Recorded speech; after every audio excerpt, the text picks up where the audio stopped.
नमस्कार विद्यार्थियों, हिंदी कक्षा में आपका स्वागत है। आज हम कक्षा 10th अनिवार्य हिंदी का जो पाठ है, अध्याय 1 है, उसका नाम है सूरदास। उसके बारे में हम पढ़ेंगे आज, उनके पदों के बारे में पढ़ेंगे आज। देखिए, सबसे पहले हम सूरदास जी का जीवन परिचय लेते हैं। इनका जन्म 1478 ईस्वी में रूनकता एक क्षेत्र है मथुरा के पास में, वहाँ उत्तर प्रदेश में, वहां पर इनका जन्म हुआ और मृत्यु 1583 ईस्वी में पारसोली उत्तर प्रदेश में इनकी मृत्यु हुई। कहा जाता है कि सूरदास जन्मजात अंधे थे। कई विद्वानों की मान्यता है कि ये बाद में अंधे हुए थे। इनके माता पिता, इनके पिताजी का नाम रामदास सारस्वत था, एक ब्राह्मण जाति से थे ये, और इनकी माता जी का नाम जमुना दास था। इनके गुरु थे वल्लभाचार्य। ये अष्टछाप के कवियों में से एक कवि माने जाते हैं सूरदास। इनकी रचनाएं 3 हैं प्रमुख रूप से, जिसका नाम है, पहला है सूरसागर, साहित्य लहरी और सूरसरावली। इसी सूरसागर में से भ्रमर गीत है, वह जो 4 पद हैं इसमें से लिए गए हैं। भाषा ब्रज है और ये सगुण धारा के सर्वश्रेष्ठ कवि माने जाते हैं। ये वात्सल्य और श्रृंगार रस के और वात्सल्य रस के सर्वश्रेष्ठ कवि माने जाते हैं। इनकी जो भक्ति भावना थी, प्रारंभ में दास भाव की थी, परंतु जब गुरु वल्लभाचार्य से इनका संपर्क हुआ तो इस सखा भाव की भक्ति की इन्होंने श्री कृष्ण को अपना सखा माना, अपना मित्र माना। देखिए, अब इस जो पद हैं उनको हम ध्यानपूर्वक पढ़ते हैं तो इसमें गोपियों की विरह वेदना प्रकट होती है। क्या प्रकट होती है? गोपियों की विरह वेदना। जब श्री कृष्ण मथुरा चले जाते हैं और गोपियां विरह वेदना से दुखी रहती हैं तो उनको समझाने के लिए श्री कृष्ण उद्धव को भेजते हैं। किसको भेजते हैं? उद्धव को। और वो कौन सा संदेश होता है? निर्गुण ब्रह्म का या योग संदेश भी अपन उसको कह सकते हैं। देखिए,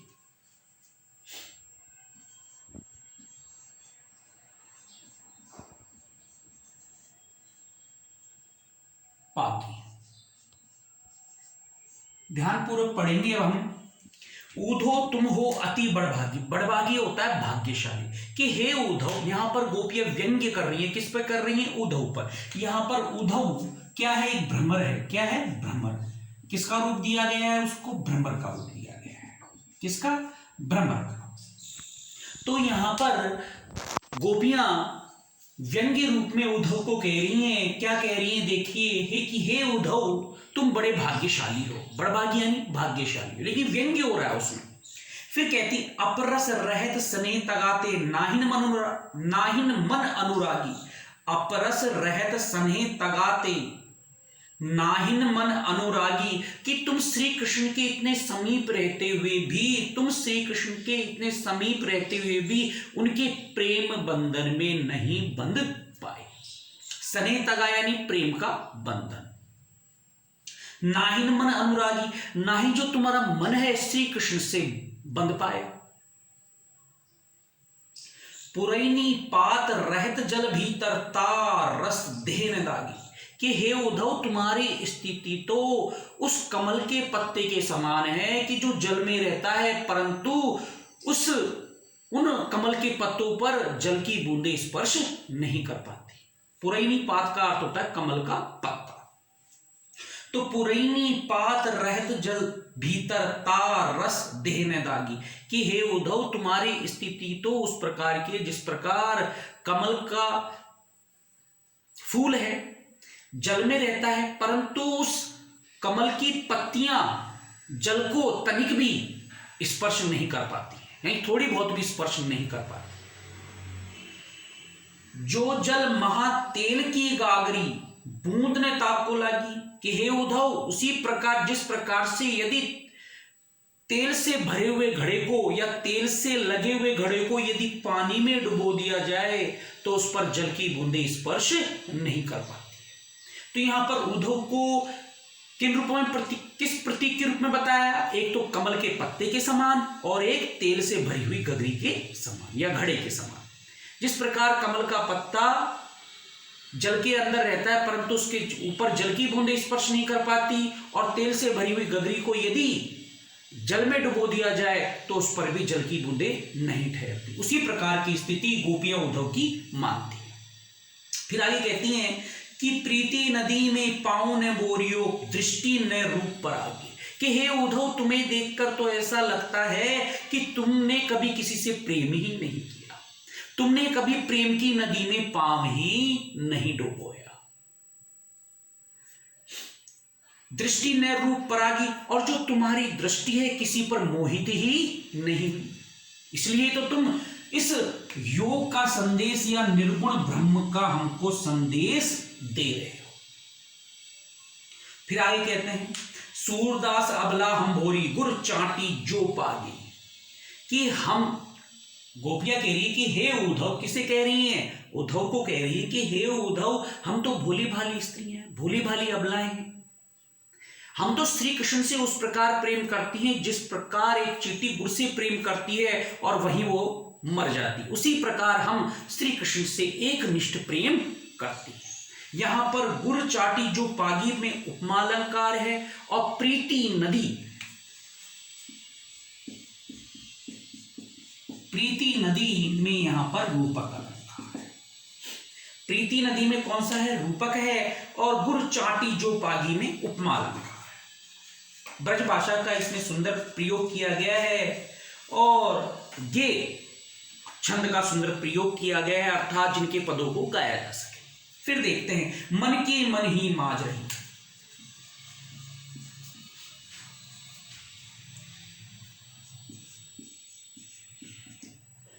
देखिए मन की मन ही माज रही, यहां पर गोपियां अपनी विरह वेदना को उद्धव के सामने प्रकट करती हुई कहती है कि मन की मन ही माज रही, कि हे उद्धव हमारी मन की मन में ही रह गई।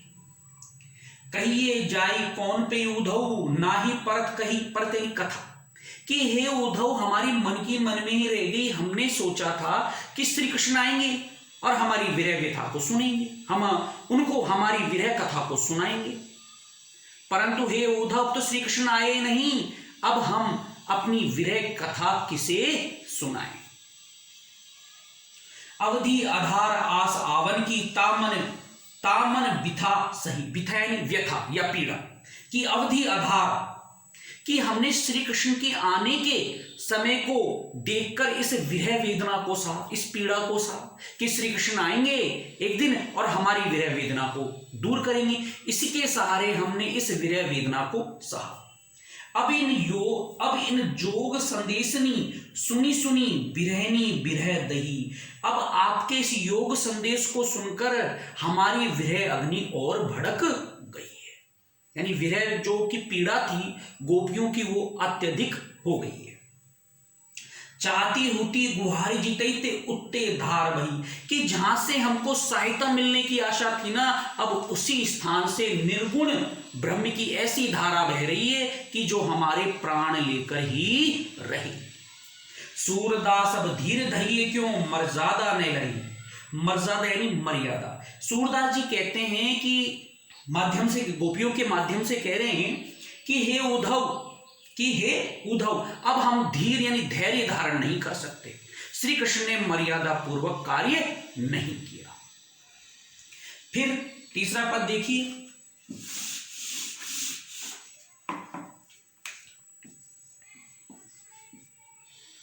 हमारी चक्री, देखिए यहां पर गोपियां कह रही हैं उद्धव जी को कि हमारे हरि हारिल की लकड़ी, कि श्री कृष्ण हमारे लिए हारिल पक्षी की लकड़ी के समान है। जिस प्रकार से हारिल पक्षी अपने पंजों से लकड़ी को नहीं छोड़ता है, उसी प्रकार हमने भी श्री कृष्ण को अपने मन वचन और क्रम से श्री कृष्ण को अपने मन में जकड़ रखा या पकड़ रखा। मन क्रम वचन नंद नंदन उर उर यानी हृदय, यह दृढ़ करी पकड़ी, कि हमने मन वचन और क्रम से श्री कृष्ण को अपने हृदय में पकड़ रखा है या जकड़ रखा है। जागत सोवत स्वप्न दिवस निसी काना काना जकरी, कि हम तो जागते और सोते रात दिन काना काना रटती रहती है, यानी उनका ही ध्यान करती रहती है, क्योंकि विरह में पीड़ित हैं वो तो, और उनकी जो प्रियतम है श्री कृष्ण वो मथुरा चले गए, उनसे दूर चले गए।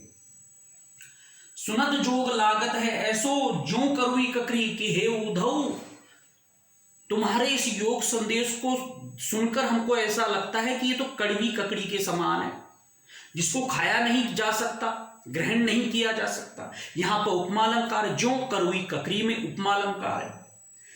सूतो व्याधि हमें ले आए, देखी देखी सुनी न करी, कि हे उद्धव ये हमारे लिए व्याधि यानी कौन सी बीमारी उठा लाए जिसको न तो हमने कभी देखा, न कभी महसूस किया, न कभी सुना उसके बारे में।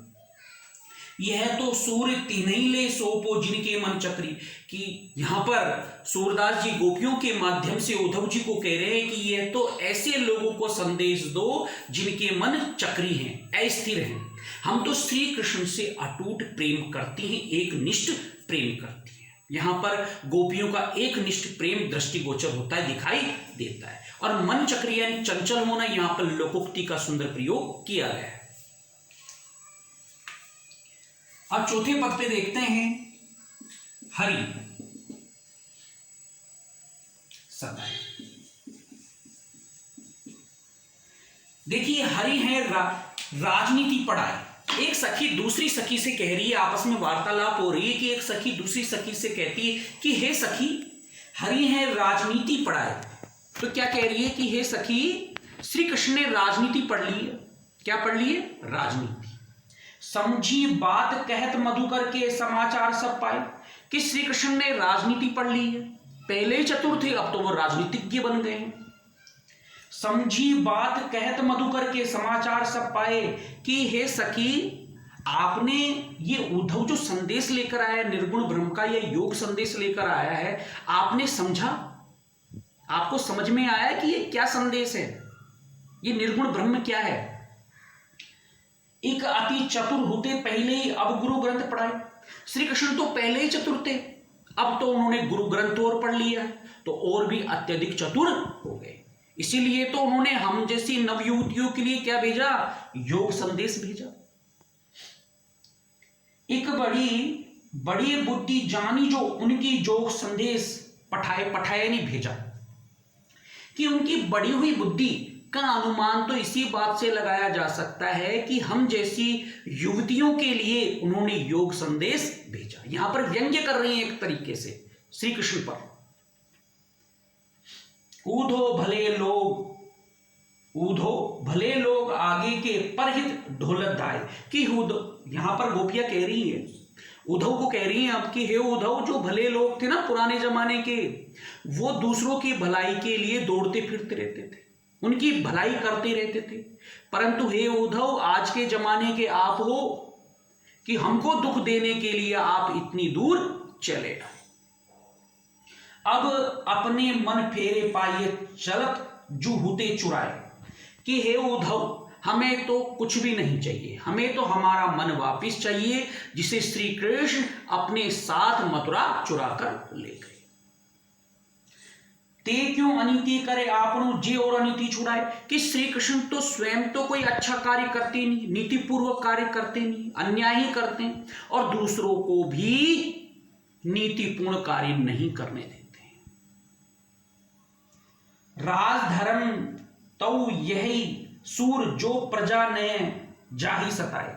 यहां पर गोपियां कह रही हैं उद्धव को कि हे उद्धव राजा का धर्म होता है कि वे प्रजा के हित के लिए कार्य करे, उसकी भलाई के लिए कार्य करे, उनको प्रजा को किसी प्रकार से सताए नहीं, यही राजा का धर्म होता है। इस प्रकार से ये सूरदास जी का चैप्टर कंप्लीट होता है। यदि आपने अभी तक मेरे चैनल को सब्सक्राइब, लाइक और शेयर नहीं किया है तो जल्दी से जल्दी करें।